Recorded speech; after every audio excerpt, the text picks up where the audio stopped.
rangka sebetulnya. Kemudian digabung dengan sistem yang lain, ya. Nah, hari ini kita akan bahas tentang pembebanan, ya.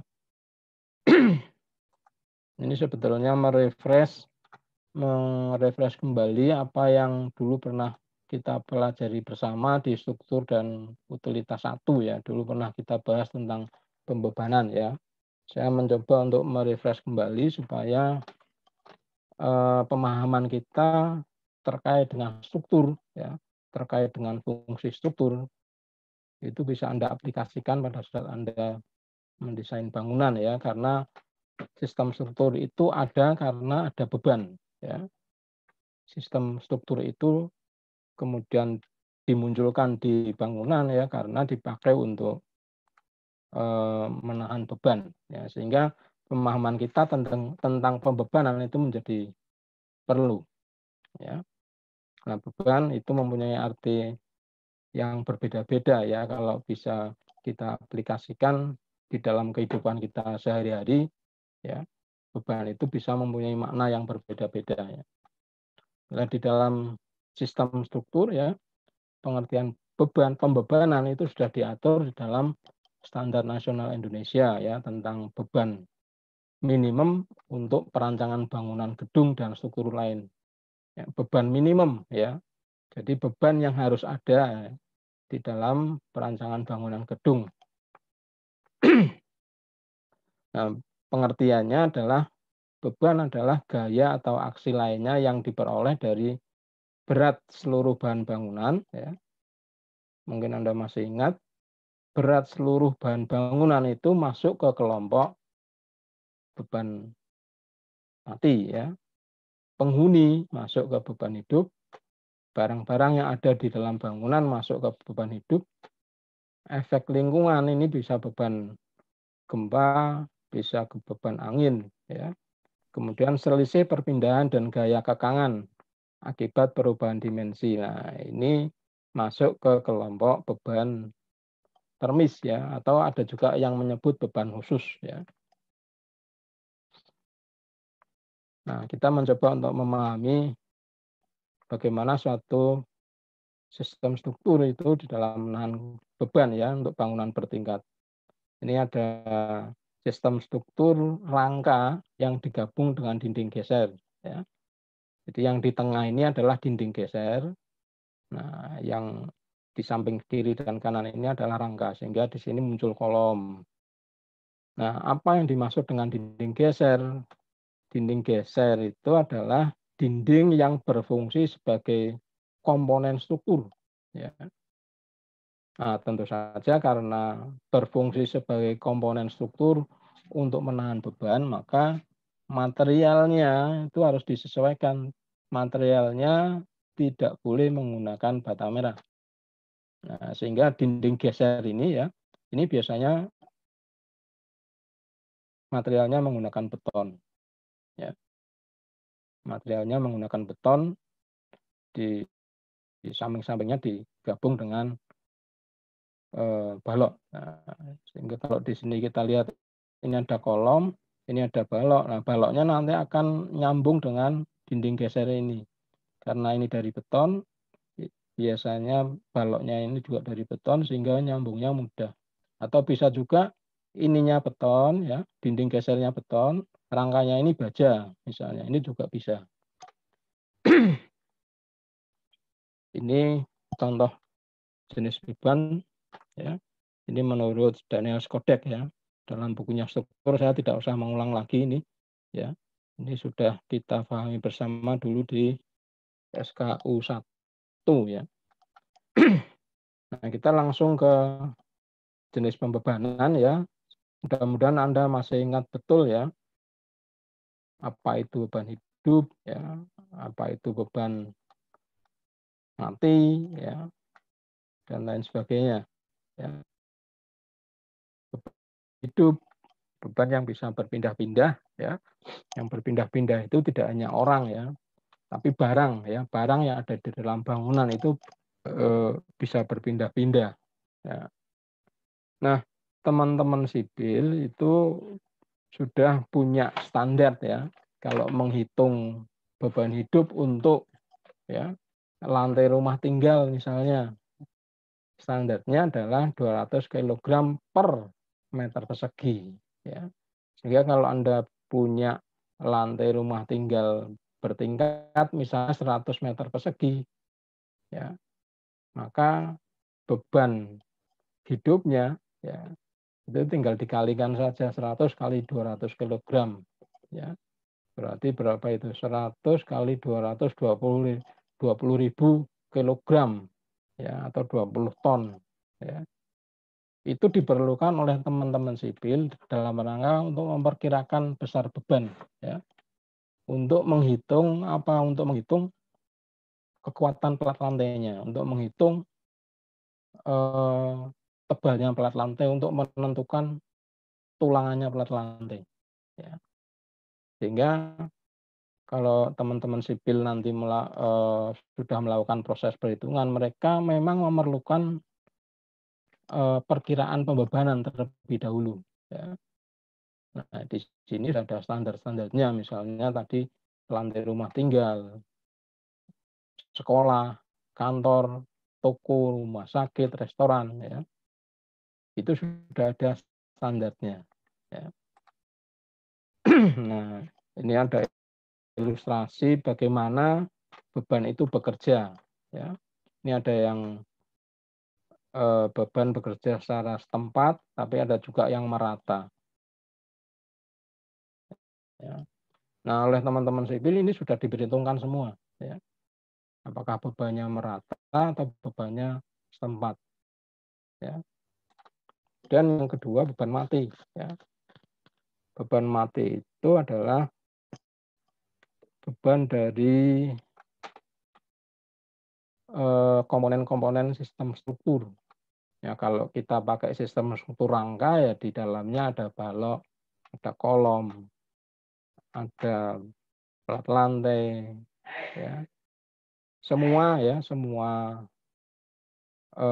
elemen-elemen bangunan ya, tidak hanya elemen struktur, tapi elemen arsitektur itu juga menjadi beban mati. Dinding, ya, jendela, pintu, lantai, plafon, ya, itu masuk ke golongan beban mati. Ya, artinya beban yang memang sejak bangunan itu berdiri itu tidak bisa dirubah-rubah, ya, tidak bisa dipindah-pindah dan tidak bisa dirubah-rubah. Ya. Kalau dirubahnya mungkin bisa ya, tapi yang jelas tidak bisa berpindah, tidak bisa dipindah tempatnya. Ya. Kalau bisa dipindah nanti masuk ke kelompok beban hidup. Ya. Nah, di sini sudah ada standarnya juga untuk beban mati ya. Misalnya ya kalau kita lihat standar ini baja ya itu beratnya 7.850 ya kilogram per meter apa ini persegi atau kubik ya. Ya. Jadi kalau kita pakai sistem struktur baja misalnya ya, sistem struktur rangkanya pakai baja tidak pakai beton ya, itu beratnya bisa diperkirakan. Ya. Beratnya sudah bisa diperkirakan. Ya. Tinggal ada Anda menghitung volumenya saja nanti akan ketemu beratnya berapa. Demikian juga kalau kita pakai beton bertulang, ini sudah ada ketentuannya. Beratnya itu 2.400 kg per meter kubik kalau nggak keren ini. Demikian juga untuk komponen-komponen arsitektur. Kalau baja, beton, kayu itu kan komponen struktur ya. Ini yang di bawahnya ada komponen arsitektur ini. Dinding pasangan bata, satu batu, setengah batu ya. Cladding plus rangka, ada finishing lantai, tegel, ada plafon dan lain sebagainya. Jadi ini standar ini memang diperlukan oleh teman-teman sipil biasanya. Dalam rangka apa? Dalam rangka untuk menaksir beban ya. Untuk menaksir beban. Misalnya ya satu contoh, Anda mau merancang atau teman-teman sipil ya yang merancang fondasinya biasanya. Kita mau merancang fondasi lah. Nah, perkiraan bebannya tentu saja dicari mulai dari atas, dari atap dulu, perkiraan bebannya berapa, kemudian baru badan bangunannya perkiraannya berapa. Nah, antara atap dan badan bangunan itu nanti yang akan ditumbuh oleh fondasi. Ya. Nah, teman-teman sipil perlu penaksiran beban itu berapa. Ya. Kalau sudah ada penaksiran beban, nah penaksiran beban ini yang dipakai untuk menghitung berapa sih dimensi dari fondasi yang harus disediakan. Ya. Kalau fondasinya menggunakan fondasi tiang pancang, ya berapa kedalamannya, dimensi pancangnya harus berapa. Ya. Itu ranahnya teman-teman sipil. Mereka memerlukan standar-standar ini. Ini beban mati. Nah, kita yang dari arsitektur cukup memahami saja bahwa setiap ya komponen yang ada di dalam bangunan itu sudah ada standar beban matinya. Ya. Nah, beban angin ya bentuknya itu bisa berupa tekanan ya atau bisa berupa hisapan ya oleh angin ya. Nah, faktor yang menjadi pertimbangan beban angin adalah pertama, angin itu kan punya kecepatan. Nah, biasanya besar kecilnya beban angin ditentukan juga oleh kecepatan angin. Kemudian kepadatan udara, kemudian luas permukaan bidang dan bentuk bangunan. Nah, ini juga akan berpengaruh terhadap besar kecilnya beban angin. Misalnya, sorry, keluar ini.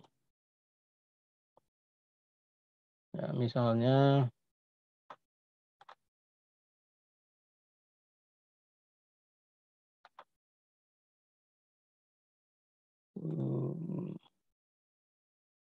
bentar deh.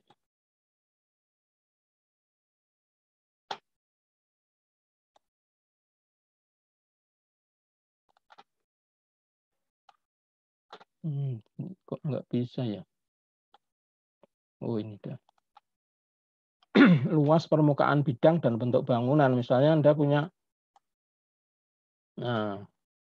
bangunan,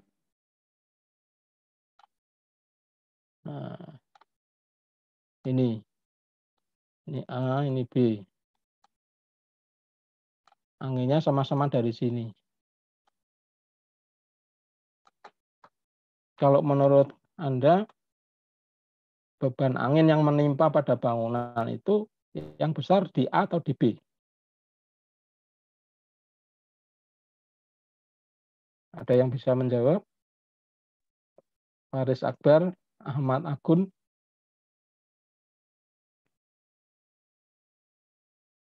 Ya.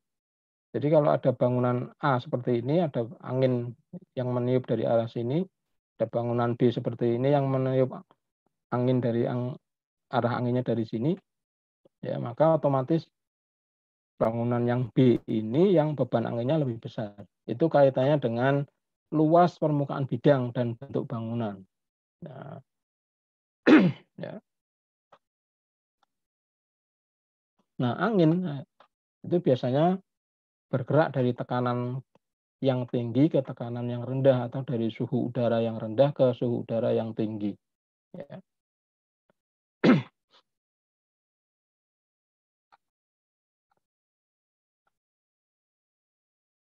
Nah, ini contoh tadi yang angin itu bisa berupa tekanan atau hisapan. Ya, lihat contoh yang ini ya. Perhatikan kursor saya. Kalau ada bangunan bertingkat seperti ini, anginnya dari sini, yang di sini berupa tekanan. Tapi yang di sini berupa hisapan. Ini kalau lihat dari samping, kalau dilihat dari atas denahnya ini juga bisa seperti ini. Ya.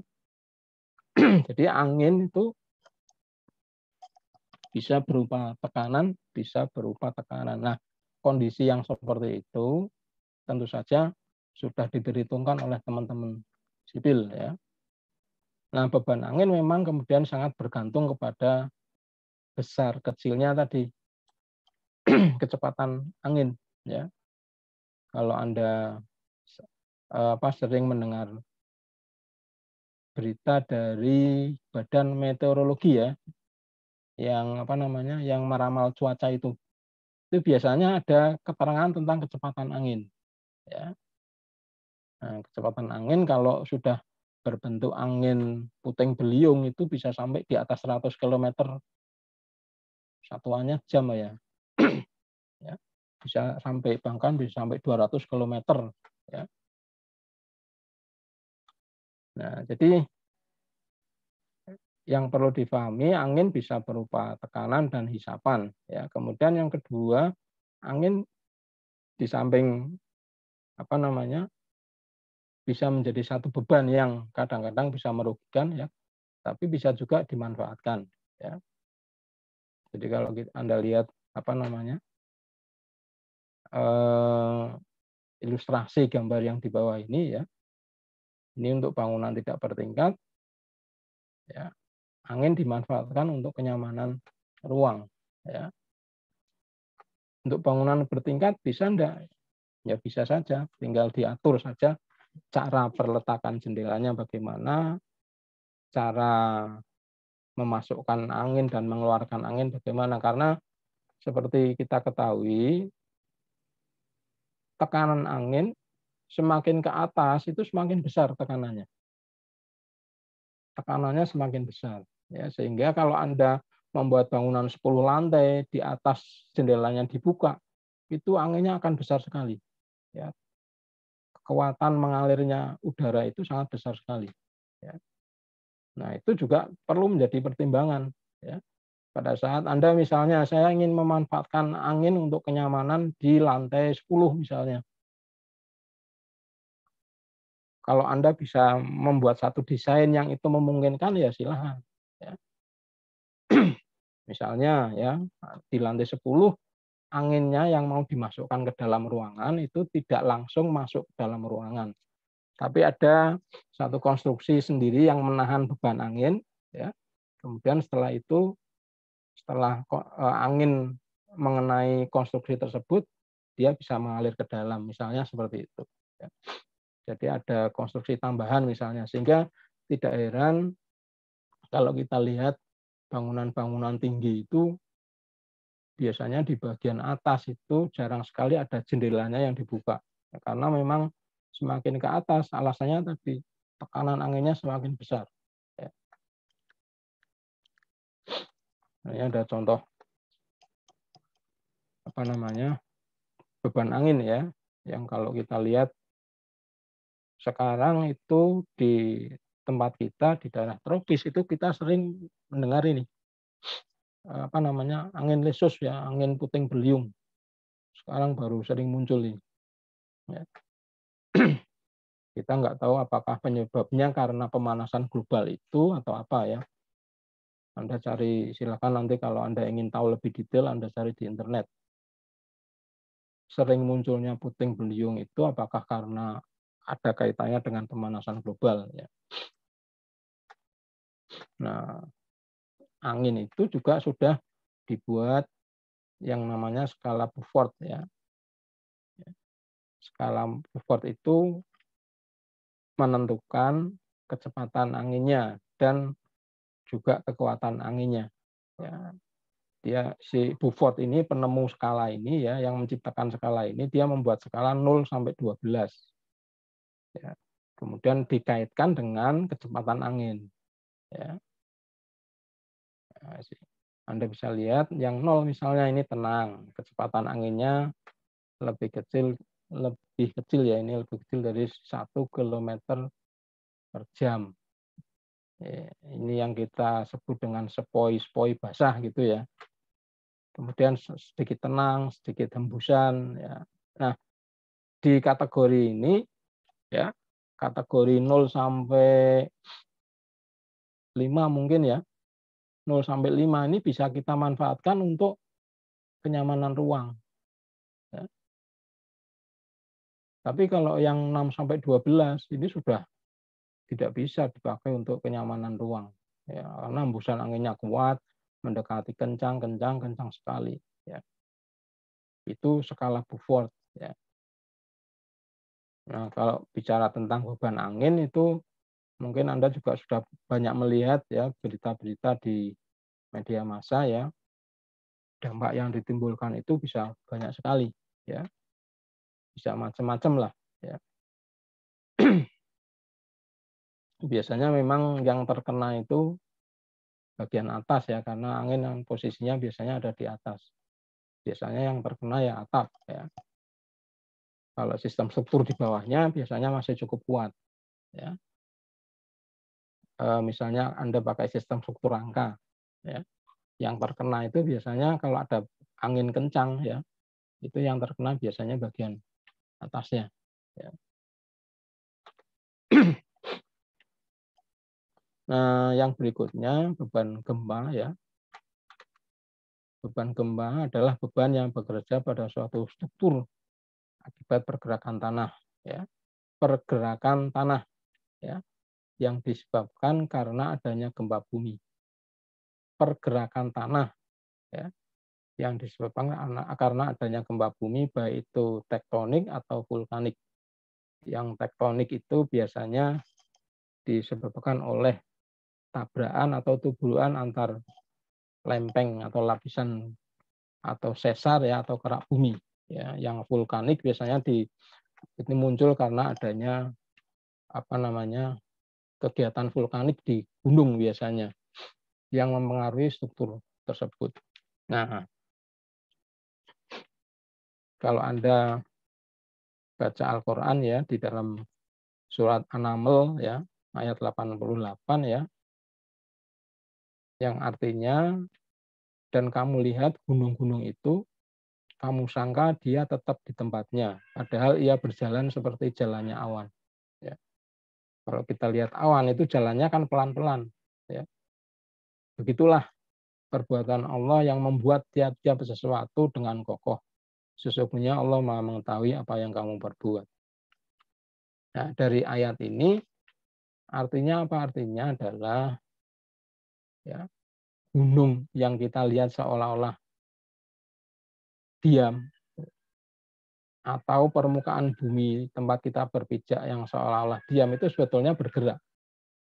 Tapi bergeraknya sangat pelan sekali. Ya. Padahal ia berjalan seperti jalannya awan. Ya. Kenapa bisa seperti itu? Ya. Nah, ini sudah pernah ada penelitian. Kalau tidak keliru Jerman ya, orang Jerman yang melakukan penelitian ini. Nah, kaitannya dengan penelitian ini, di dalam Al-Quran juga sudah disebutkan. Surat At-Tolak ayat 12, Allah lah yang menciptakan 7 langit dan seperti itu pula bumi. Ya. Jadi kalau Al-Quran sudah mengatakan bahwa lapisan langit itu ada 7 dan demikian bumi. Nah, ini sudah diteliti.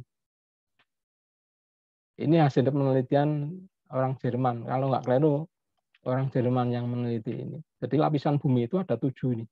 Itu 2, 3, 4, 5, 6, 7. Ya. Kita lihat di sini misalnya ada mantel, ada litosfer, ya, trust and uppermost solid mantle. Ya.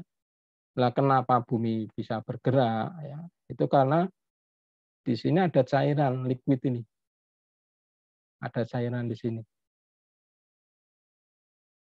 Cairan ini yang kemudian kalau di gunung api ya, biasanya ada gunung api. Kalau gunung api meletus itu kan mengeluarkan lahar atau lava. Nah, cairannya itu adalah cairan itu. Ya. Ini cairan ini akan pada tempat tertentu dia akan terhubung dengan gunung api kemudian keluar. Nah, cairan liquid ini yang kemudian menyebabkan mantel ini bisa bergerak. Ya. Nah, kita hidup di atas mantel ini. Kita membangun rumah ya di atas mantel, kita kita berkegiatan juga di atas mantel ini. Sehingga sebetulnya kita itu bergerak. Tapi tidak terasa karena pergerakannya itu sangat pelan sekali. Ya. Pergerakannya sangat lambat sekali. Ya. Nah, mantel ini atau sesar ini ya yang kemudian kalau dilihat dari seluruh permukaan bumi itu ternyata banyak sekali sesarnya ini. Ya. Jadi Anda lihat ini masing-masing warna ini mewakili lempeng bumi ya atau kerak bumi ya masing-masing warna ini. Nah, lempeng ini kalau Anda lihat perhatikan anak panahnya ini. Ya. Ini anak panah menunjukkan pergerakan dari lempeng. Ya. Nah, posisi kita Indonesia itu ada di sini. Nah, ini posisi kita ada di sini nih. Ya. Jadi ini kita ada di lempeng yang besar ini, kemudian ketemu dengan lempeng ini, dan ketemu dengan lempeng yang hijau ini. Jadi di negara kita itu ada pertemuan empat lempeng ini yang warna merah ini, warna ini, sama warna hijau ini. Ya. Di negara kita ketemu dengan 4 lempeng ini. Ya. Kalau di Jepang yang terkenal dengan banyak gempa buminya itu lempengnya hanya ini. Ya, lempeng apa ini namanya? Eurasia ya, dan 2 lempeng yang ini. Tapi kalau di tempat kita ada 4 ini, ada 4 lempeng. Nah, mungkin data yang lebih detailnya bentar. Nah, ini. Nah, ini kita hidup di sini nih. Kita di sini, nah di seluruh permukaan bumi itu kerak buminya atau lempengnya itu ada banyak. Ada 9 ini. Ya. Nah, ini di Asia. Khusus Indonesia ini, ya. Khusus untuk Indonesia ini. Jadi ada lempeng sendiri ini yang garis merah itu batas antar lempeng, ya, garis merah. Ya. Jadi tidak heran kalau kemudian kita itu kaya dengan gempa. Ya. Kenapa bisa kaya dengan gempa? Karena munculnya gempa bumi itu, ya, itu terjadi tabrakan antar lempeng. Seperti tadi saya sampaikan, kalau kita lihat yang di sini, lempeng itu selalu bergerak, lempeng itu tidak diam. Ya, anak panah itu menunjukkan pergerakan lempengnya. Ini Anda perhatikan anak panahnya ya. Ya. Anak panah ini, nah ini menunjukkan pergerakan lempengnya. Ya. Sehingga kalau kita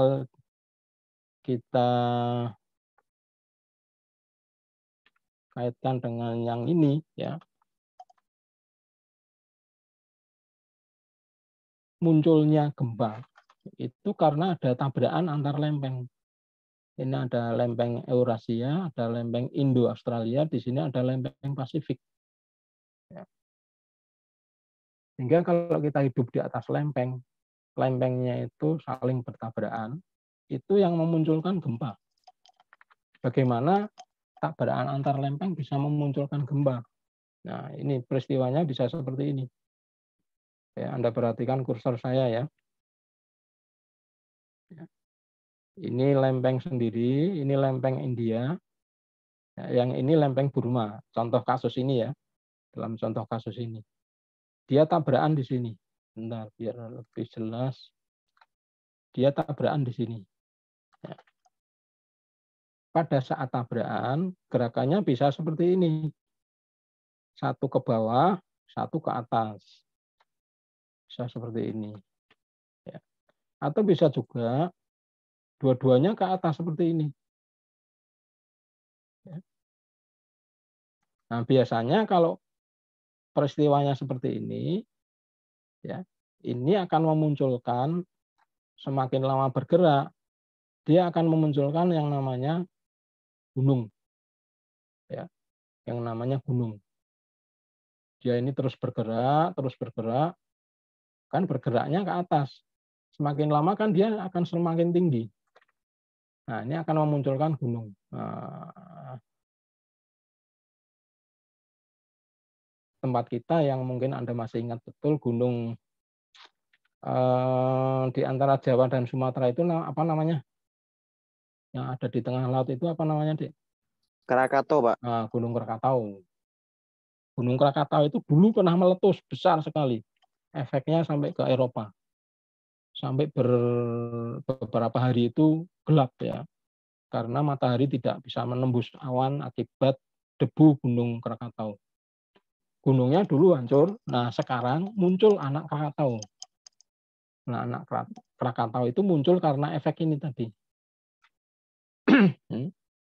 Nah, di apa namanya, di bawah ini kan ada cairan ini, ada cairan lahar. Nah, kalau muncul gunung seperti ini ya, biasanya laharnya akan naik ke atas. Dia bisa meleleh atau kalau tidak meleleh mungkin malah meletus ya.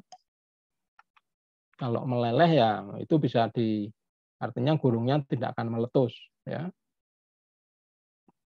Itu peristiwa yang kemudian menyebabkan munculnya gempa. Jadi tabrakan antar lempeng ini ya, tabrakan antar lempeng ini dengan ini kemudian ketemunya di sini. Nah, ini yang kemudian memunculkan gempa. Nah, itu yang disebut dengan epicentrum. Epicentrumnya di sini. Ya. Nah, pada saat kemudian setelah tabrakan terjadi ya, kenapa bisa sampai ke permukaan? Padahal yang namanya epicentrum ini biasanya ada di dalam bumi, jauh di dalam bumi, bisa jaraknya 10 kilo, 15 kilo. Dalam contoh kasus ini saya lupa gempa di mana ya. Ini tabrakannya berada pada posisi 10 km di bawah permukaan laut. Ya, 10 km di bawah permukaan laut. Tapi begitu ini bertabrakan, ya itu efeknya bisa sampai ke permukaan bumi karena setelah tabrakan terjadi biasanya kemudian muncul ini ya, muncul gelombang ini ya. Nah, gelombang ini yang dirasakan sampai ke permukaan bumi ya. Sehingga kalau Anda punya bangunan di atas permukaan bumi, di sini ada epicentrum, otomatis dia akan terkena imbasnya. Bangunan ini pasti akan terkena imbasnya. Ya.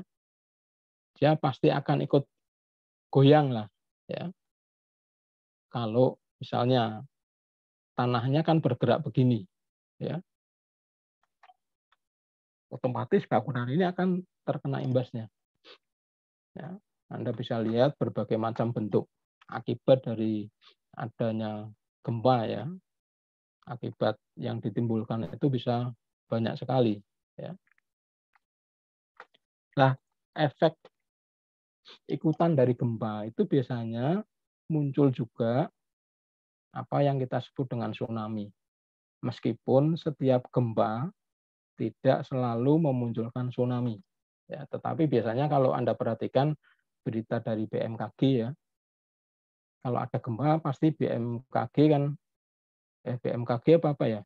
Benar ya, betul ya BMKG ya, mengeluarkan apa namanya peringatan kepada masyarakat terjadi gempa sekian skala Richter atau sekian magnitudo ya. Biasanya di belakangnya ada perkiraan akan terjadi tsunami atau tidak akan terjadi tsunami. Ya. Nah, kenapa tsunami itu terjadi? Ya. Efek dari gempa, beban gempa itu biasanya muncul retakan, ya, di atas ya, di atas tadi, di atas epicentrum. Nah ini di atas ini epicentrumnya di sini. Di atas epicentrum biasanya muncul retakan ini, fault ya, muncul retakan ini biasanya di atas epicentrum. Nah, kalau retakan ini ada di dalam laut, ya, maka peristiwa yang terjadi ini, ya, ini retakannya ini, ya. Kalau retakannya ada di dalam laut, maka air laut akan masuk ke sini. Sehingga kalau ada tsunami, kesaksian dari orang-orang yang melihat biasanya air lautnya itu surut jauh ke dalam laut. Air lautnya surut masuk ke dalam laut. Airnya terus ke mana? Airnya masuk ke retakan ini, airnya masuk ke retakan ini. Kalau nanti retakan ini sudah penuh dengan air laut, nah baru dari laut yang dari sini, ini gelombangnya datang bergulung-gulung, ya. Ada yang mengatakan tingginya sampai 10 meter, sampai setinggi pohon kelapa. Terakhir yang kita pernah mengalami tsunami itu pada saat ada gempa di Aceh ya, tahun 2000 berapa ya, 2002 atau 2003 ya. Gempa di Aceh itu muncul tsunami yang di pinggir laut katanya sampai 10 meter ya. Ya, jadi gelombangnya itu tingginya sampai 10 meter. Ya. Itu efek ikutan yang muncul akibat dari gempa ya. Nah, selama kaitannya dengan sistem struktur bagaimana ya? Selama Anda punya bangunan di pinggir pantai, tentu saja efek tsunami ini hanya akan berakibat pada apa namanya, sapuan air laut ya. Kalau sistem struktur yang kita bangun cukup kuat, dia mampu menahan gelombang tsunami. Ya. Nah, biasanya yang kemudian menjadi masalah itu sistem struktur atau bangunan-bangunan semi permanen yang ada di pinggir laut. Ya. Itu menjadi tidak kuat menahan beban. Nah, ini ada data yang cukup menarik ya. Ini hitam-hitam ini adalah titik-titik hitam ini adalah peristiwa gempa di seluruh dunia. Ini baru tahun 63 sampai 98. Ini yang di Indonesia, ini data terbaru ini yang saya dapatkan dari internet tahun 1900 sampai 2021. Nah, kalau Anda lihat di sini ya, betapa banyaknya peristiwa gempa di bumi kita tercinta Indonesia ya. Oleh karena itu tadi saya mengatakan kita bersyukur, harus bersyukur kayak hidup di atas gempa ya. Nah, kalau ini dikaitkan dengan nah ini lempeng tadi ya, Anda perhatikan ya. Nah, ini peristiwanya kan titik-titik ya, titik-titik terjadinya gempa kan berada di sekitar lempeng. Nah ini lempengnya ini, garis merah ini lempengnya. Peristiwa gempa buminya ini. Lempengnya kan begini tadi, ya enggak? Lempengnya. Nah, ini di sepanjang pantai timur Jawa dan Sumatera, terus naik ke atas ke Sulawesi. Ya. Terakhir peristiwa terakhir gempa di Sumatera di mana, Dik? Kemarin terakhir itu berapa hari yang lalu, berapa minggu yang lalu di Padang ya? Padang Sidempuan atau di mana ya? Di Sumatera lah pokoknya. Itu gempa bumi terakhir. Dan saya bisa mengatakan secara pasti akan ada gempa lagi. Ya. Hanya kita gempa itu memang sampai sekarang itu belum bisa diprediksi. Belum ada ilmuwan yang bisa menemukan kapan gempa akan terjadi, besarnya berapa, itu belum ada yang bisa memprediksi itu. Ya. Kalau angin sudah bisa diprediksi, sehingga Badan Meteorologi itu kalau mengeluarkan pengumuman tentang cuaca ya, dia sudah bisa memprediksi kecepatan anginnya berapa, akan ada awan atau tidak. Ya. Itu bahkan bisa sampai meramalkan ketinggian gelombang lautnya berapa. Ya. Itu karena ada di permukaan bumi deh. Sehingga ilmuwan-ilmuwan itu lebih mudah untuk melakukan penelitian. Nah, gempa bumi ada di bawah bumi. Sulit untuk melakukan penelitian. Nah, ini ada satu kategori, ya, kategori kekuatan gempa di Indonesia. Warna ini menunjukkan kategori kekuatan gempanya. Ya.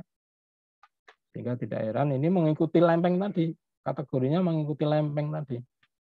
Ya. Ya. Nah, mungkin Anda yang kita masih ingat sekarang yang baru getol diberitakan tentang IKN ya. IKN ya, Ibu Kota Nusantara ya. Itu dipindah ke Kalimantan. Salah satu alasannya adalah bebas dari gempa ini. Ya. Itu kan di Kalimantan Timur ya, di Pasir atau Penajam ya kalau nggak keliru.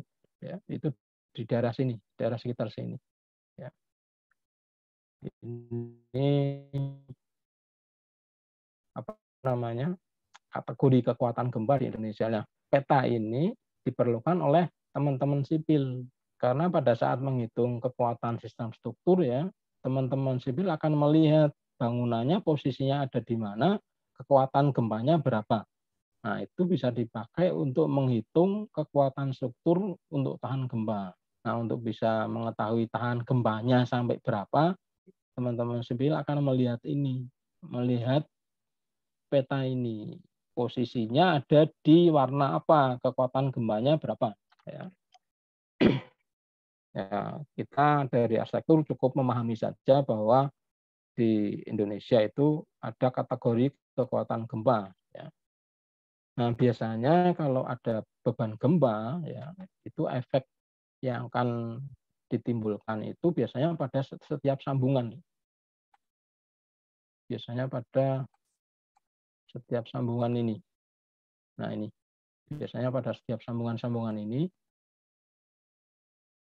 akan terjadi efeknya. Kalau misalnya sistem strukturnya cukup kuat menahan, biasanya kalau setelah terjadi gempa, di sambungan ini akan ada retak-retak biasanya. Akan ada retak-retak. Ini kalau kita pakai beton ya, sehingga cukup kelihatan. Tapi bisa juga efeknya terjadi seperti ini. Ya, jadi yang di atas itu cukup kuat menahan, tapi yang di bagian ini dia tidak kuat menahan misalnya, ya, sehingga bisa terjadi apa namanya tekuan seperti ini, atau bahkan mungkin bisa terjadi seperti ini. Ya. Ini efek-efek yang bisa ditimbulkan akibat adanya beban gempa. Ya. Nah, pada bangunan ini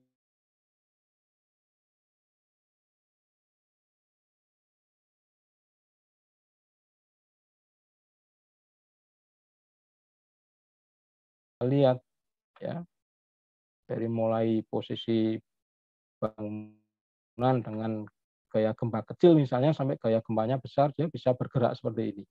Ya. Yang paling apa namanya, yang paling dihindari itu adalah kalau ada gempa ya, ini simpangannya ini. Ya, jangan sampai simpangannya ini terlalu besar. Ya. Apalagi kalau Anda membuat desain ya, misalnya di lantai atas ada bangunan yang bebannya lebih besar, misalnya seperti ini. Ya. Di atas lantainya lebih besar. Seperti kalau Anda lihat bangunan rektorat kita, itu di paling atas, itu luasannya lebih besar. Ini sebetulnya sangat rawan kalau ada gempa, karena kalau di atas ada beban yang lebih besar, simpangannya ini pasti akan lebih besar. Ya. Goyang ke sampingnya, ke kiri, ke samping, ke kanan, ya itu pasti akan lebih besar. Dan itu bisa menimbulkan kerusakan pada sistem struktur yang sangat parah. Ya, ya secara apa namanya, sebentar.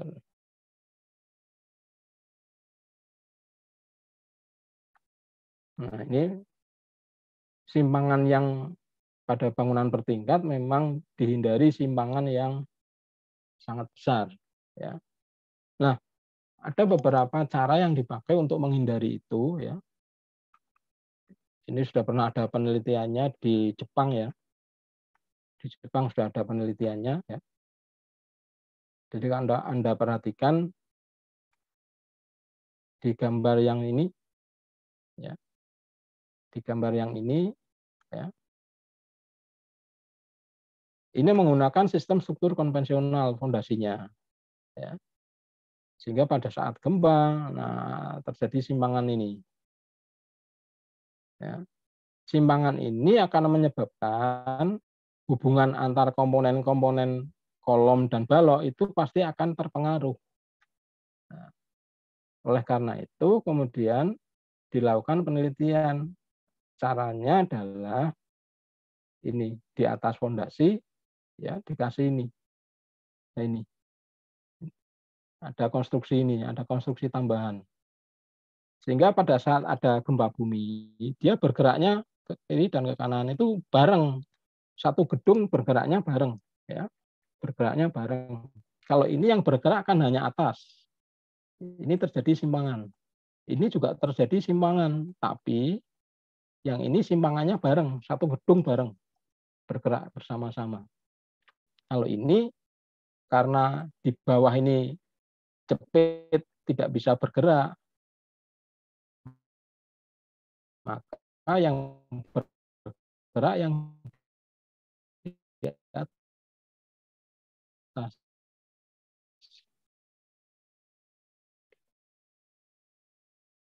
Ya, ini salah satu contoh apa namanya. Kemudian ada juga cara yang dilakukan oleh ilmuwan dari Amerika atau Inggris ya, saya lupa, untuk menghindari simpangan ya, untuk menghindari simpangan di atas ya, yang sangat besar. Di atas gedung itu dikasih satu beban, kemudian diisi dengan air. Ya. Nah, beban ini bisa bergerak. Ya. Sehingga kalau ini gedung ini bergerak ke sana, dia akan bergerak ke sana beban ini. Maksudnya apa? Maksudnya adalah untuk memperkecil simpangan ini, untuk memperpendek simpangan ini. Ini juga sudah dilakukan ini di gedung, aduh saya lupa, gedung apa namanya ya. Ini sudah pernah diterapkan di gedung itu. Ya. Jadi ada berbagai macam usaha dalam rangka untuk menghindari kerusakan yang sangat fatal akibat beban gempa. Ya.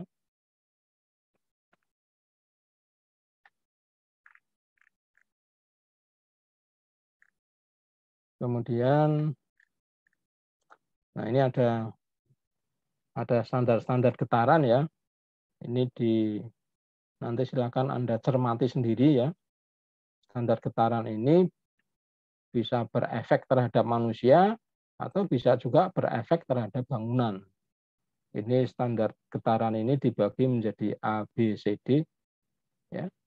Kenapa ini disebut standar getaran? Karena kalau kita memahami ilmu getaran ya, mungkin Anda masih ingat dulu di SMA itu kan bentuknya gelombang. Ya. Ada getaran sehingga disebut standar getaran. Ya. Nah, ini dikategorikan A, B, C, D. Ya, ada pengaruhnya terhadap bangunan ini. Silakan nanti Anda cermati sendiri. Ya. Nah, sedangkan ini efek getaran terhadap tubuh manusia ya. Jadi bisa sampai yang mengakibatkan apa namanya sakit, kerusakan dan lain sebagainya. Ini contoh akibat beban gempa ya. Ini di kanan di kiri ini sebelum ada gempa, ini setelah ada gempa. Ya. Ini gempa di Sulawesi. Aduh, saya lupa di mana ya, Mamuju atau di mana ya. Ini contoh gempa di Sulawesi. Ya. Ini tadinya rumah sakit. Ya. Anda bisa lihat ya, efeknya bisa sampai sedahsyat ini. Nah ini yang tadi saya katakan, pada saat ada gempa pasti muncul retakan ini. Retakan ini akan muncul. Ya. Kalau ini terjadi di tengah laut, maka air laut akan masuk ke sini. Pada saat air laut masuk ke sini, di daratan orang akan melihat air laut itu menyusut masuk ke arah laut sangat panjang ya. Seolah-olah air lautnya surut. Pada saat air surut sebetulnya airnya masuk ke sini. Kalau nanti di sini sudah penuh, nah baru dari arah laut akan muncul gelombang yang sangat besar. Itu yang memunculkan terjadinya tsunami. Ya. Ini contoh gempa di Padang, kalau ini saya ambil di Padang. Ini yang Anda perhatikan, yang kawan Lamu ini dulu 3 lantai ini.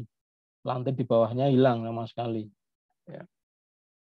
Nah ini yang tadi saya katakan, biasanya kalau ada gempa yang diserang itu, yang muncul efeknya itu adalah di kolom ini, kolom dan balok. Yang Anda perhatikan ini kolomnya. kolomnya hancur sama sekali. Biasanya pertemuan antara kolom dengan balok. Ya. Ini contoh yang sama, yang ini dulu rumah 3 lantai, sekarang menjadi 2 lantai. Ya.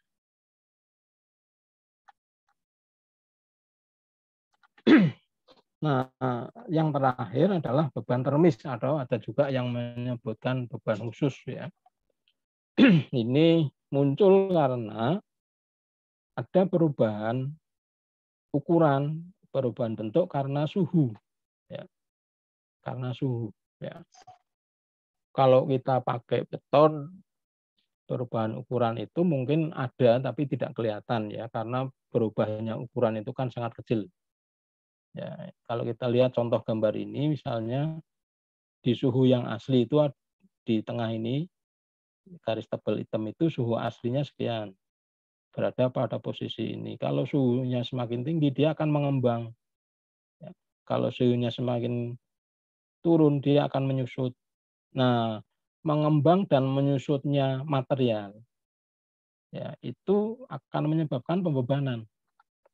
Di sini, di sini akan muncul beban. Di sini akan muncul beban.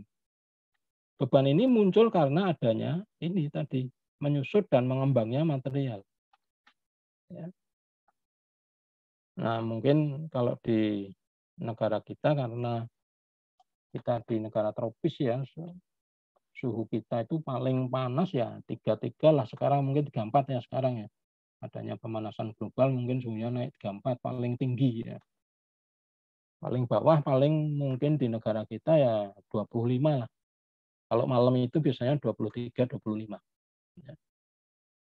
Suhunya rentang antara 23 sampai 34 itu biasanya akibatnya efeknya terhadap material itu tidak begitu berpengaruh lah. Ya.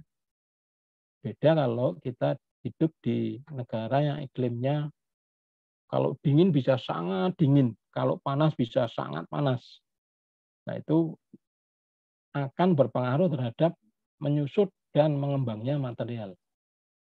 Misalnya kalau yang pernah saya alami pada saat naik haji di Arab Saudi itu bisa sampai 45 derajat. Bahkan pernah ada yang mengalami sampai 50 derajat. Itu pada saat musim panas. Nah, pada saat musim dingin itu bisa sampai 10 derajat, bisa sampai 5 derajat. Bahkan sekarang katanya kalau kita lihat di medsos itu di Arab Saudi itu sudah muncul salju. Ya. Apakah itu tanda-tanda kiamat? Oh, alam bisawab ya, hanya Allah yang tahu. Ya. Jadi ini ada 5 jenis beban yang perlu kita pahami nanti kalau kita mendesain bangunan bertingkat. Nah, bagaimana kemudian sistem struktur yang kita rancang untuk mampu menahan beban pada bangunan bertingkat harus mampu menahan berbagai macam jenis beban ini. Ya. Baik itu kalau yang pasti kan beban mati dan beban hidup itu harus harus mampu menahan beban itu. Nah, beban angin dan beban gempa kita juga tidak bisa mengabaikan. Karena seperti yang tadi saya katakan, semakin tinggi itu angin semakin besar. Ya. Sehingga beban angin pada saat Anda merancang bangunan bertingkat itu juga harus diperhitungkan. Nah, itu ranahnya sipil ya. Gempa juga sama karena gempa tidak bisa diprediksi. Kita tidak bisa memprediksi gempa itu akan muncul kapan, akan muncul di mana, besarnya berapa itu belum bisa diprediksi. Sehingga paling aman kalau kita membangun bangunan, kita merancang sistem strukturnya, ya sistem strukturnya dihitung dan dirancang untuk mampu menahan beban gempa. Nah, berapa besarnya beban gempa yang harus mampu ditahan oleh bangunan yang kita rancang? Melihat tadi, melihat peta tadi yang ada di Indonesia. Nah, melihat peta ini.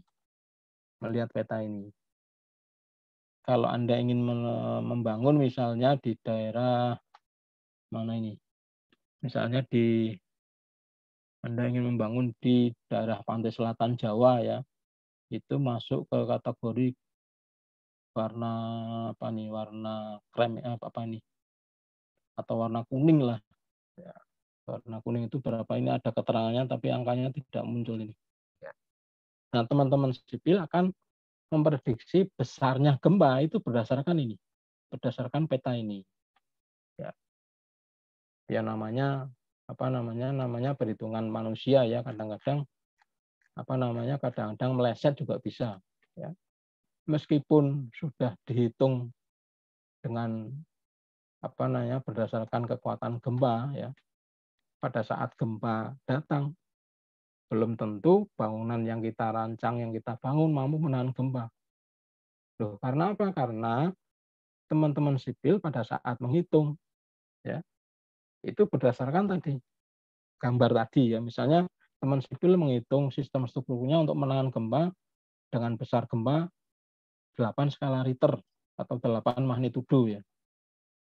Tapi ternyata pada saat ada gempa terjadi, kekuatannya sampai 9 skala Richter. Bangunan Anda pasti rusak, meskipun sudah dihitung dengan sistem struktur tahan gempa. Tetapi karena prediksi gempanya, tadi dalam contoh misalnya hanya 8 skala Richter, padahal gempa yang terjadi 9 skala Richter. Nah, pasti akan membawa efek pada sistem strukturnya. Sistem strukturnya pasti akan rusak. Ya. Itu tentang beban ya. Nah, kita lanjut ke landasan. Landasan itu menjadi penting ya, karena akan menjadi satu pertemuan antar komponen ya, antar komponen struktur yang fungsinya untuk memindahkan gaya. Jadi ketemunya antara kolom dengan balok itu yang kita sebut landasan. Ya. Nah, di dalam prakteknya itu bisa macam-macam bentuknya. Nah, bentuknya bisa macam-macam ini kalau kita lihat sambungan ya, sambungan antara kolom dengan balok ini.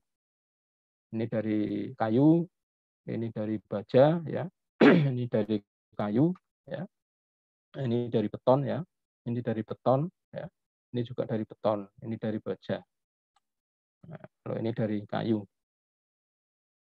Nah, jenis landasan ada 3 ya, mungkin Anda masih ingat, ada landasan sendi atau engsel, ada landasan jepit, dan ada landasan roll. Yang roll itu biasanya diaplikasikan di bangunan, di jembatan ya. Kalau yang dijepit ya, dijepit dan sendi itu biasanya seringkali diaplikasikan di bangunan ya. Kalau di bangunan jepit itu biasanya kalau kita pakai material beton itu pasti pakai jepit. Kalau material beton pakai jepit. Tapi kalau beton sambungan betonnya seperti ini ya. Kalau sambungan betonnya seperti ini bukan jepit. Ya. Sambungan beton yang jepit itu yang seperti ini jepit. Ini bisa sendi atau roll. Ya. Ya. Ya, saya kira itu yang bisa saya sampaikan untuk pertemuan kita kali ini. Berikutnya kita buka sesi tanya jawab, sesi diskusi, silakan kalau ada yang ingin bertanya.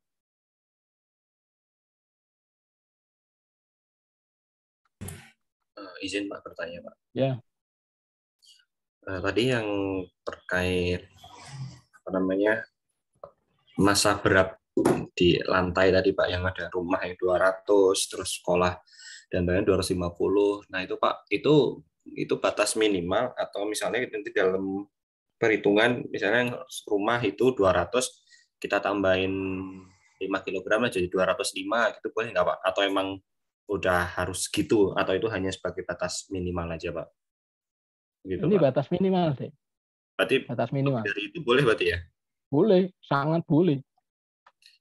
Lalu Sangat Pak, boleh. yang apa tadi yang Bapak bilang seperti epicentrum gelombang tadi Pak, yang bikin rumah menjadi hancur atau apa? Itu di Indonesia udah ada yang menerapkan belum Pak untuk rumah anti gempa atau apa, dan bagaimana sih Pak cara mengatasinya itu Pak biar rumah itu tidak ikut bergelombang atau roboh gitu Pak? Untuk rumah tahan gempa itu sebetulnya di Departemen PU sudah mengeluarkan aturan, Dek.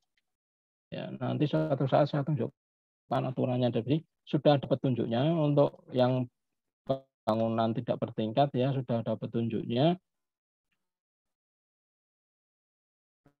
bagaimana harusnya membuat yang namanya bangunan, aturan yang dikeluarkan oleh Departemen Pekerjaan Umum ya, Departemen Pekerjaan Umum dan apa lupa saya namanya, ya itu sudah ada aturannya. Kemudian yang di Standar Nasional Indonesia SNI itu juga sudah ada aturannya bagaimana kalau mau mendirikan bangunan tahan gempa. Ya. Tinggal nanti silakan Anda browsing di internet ya, aturannya sudah banyak yang diupload di internet ya. Anda browsing di internet. Ya. Itu ya. Siap Pak, terima kasih Pak. Silakan kalau masih ada lagi.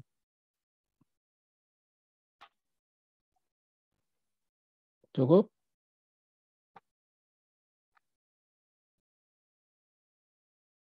Halo, masih ada lagi pertanyaan? Ya.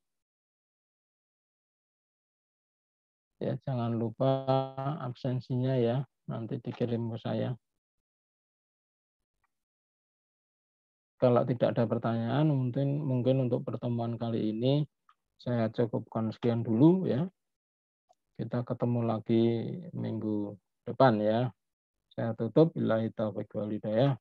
Assalamualaikum warahmatullahi wabarakatuh.